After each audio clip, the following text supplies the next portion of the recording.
கர்த்தரின் சத்தம். கர்த்தருடைய நாமம் உயர்த்தப்படுவதாக. கிறிஸ்துவுக்குள் அன்பானவர்களே, இந்த நாளிலும் கர்த்தரின் சத்தம் ஒன்றை கேட்போம். எரேமியா தீர்க்கதரிசியின் புஸ்தகம் 2வது அதிகாரம் 9வது வசனம் சொல்கிறது, ஆதலால் இன்னும் நான் உங்களோட வழக்காடுவேன், உங்கள் பிள்ளைகளின் பிள்ளைகளோடும் வழக்காடுவேன் என்று கர்த்தர் சொல்லுகிறார். தலைமுறை தலைமுறைக்கும் நம்மோடு வழக்காடுகிறவர். எதுக்காக வழக்காடுகிறார்? அதான் முக்கியம். யாருக்கு எதிராக வழக்காடுகிறார்? நீங்க முந்தின சில வசனங்களை வாசித்து பார்த்தாலே நமக்கு புரியும்படி இருக்கிறது. நான் உதாரணமா 8ஆம் வசனத்தை வாசிக்கிறேன் பாருங்க. கர்த்தர் எங்கே என்று ஆசாரியர்கள் சொல்லாமலும் வேதத்தை போதிக்கிறவர்கள் என்னை அறியாமலும் இருந்து மேய்ப்பர்கள் எனக்கு துரோகம் பண்ணினார்கள். தீர்க்கதரிசிகள் பாகாலை கொண்டு தீர்க்க தரிசனம் சொல்லி வீணானவைகளை பின்பற்றினார்கள்.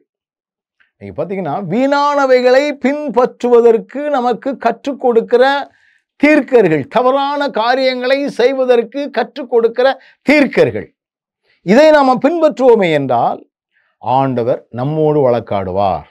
ஆண்டவர் கற்றுக் கொடுக்கிற காரியம் என்பது வேறு, தவறான தீர்க்கர்கள் கற்றுக் கொடுக்கிற காரியம் என்பது வேறு.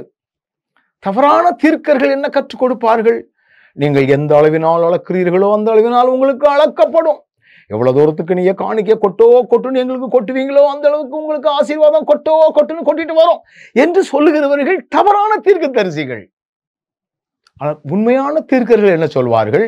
உங்க வழியை சீர்தூக்கி பாருங்க, ஆண்டவருக்கு உங்களுக்கும் பிரிவினை உண்டாக்கக்கூடிய பாவங்கள் என்ன, அதை அலசி பாருங்க. ஒரு மனிதன் தன்னை ஆண்டவருக்கு பாவ உணர்வோடு அந்த மன்னிப்பை பெற்றுக்கொண்டு அர்ப்பணிக்கின்ற வாழ்க்கை வாழ்ந்தாலே போதும். இனி நான் அல்ல, எனக்குள் வாசம் பண்ணுகிற கர்த்தர் அப்படிங்கிற ஒரு மேன்மையான இடத்துக்கு வந்துருதான். ஆண்டவருக்கு கொடுக்கிறது இவ்வளவுதாங்க கணக்கே இல்லாம அள்ளி கொடுக்கின்றவரை எங்கே கொடுக்கணுமோ அங்கே கொடுப்பான். தனிநபருக்கு தூக்கி கொடுக்க மாட்டான். தனிநபர்கள் பின்னால போய் ஏமாற மாட்டான்.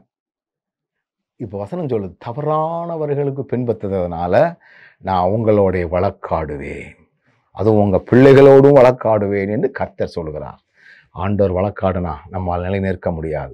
கவனத்தோடு வாழ கர்த்தர் நமக்கு ஞானம் தரட்டும். நல்ல ஆண்டவரே, மகிமையான கிருபைகளினால் எங்களை தொடர்ந்து வழி நடத்தும். இரக்கம் எங்களை சார்ந்து கொள்ள பலன் தாரும். இயேசுவின் நாமத்தில் பிதாவே, ஆமென்.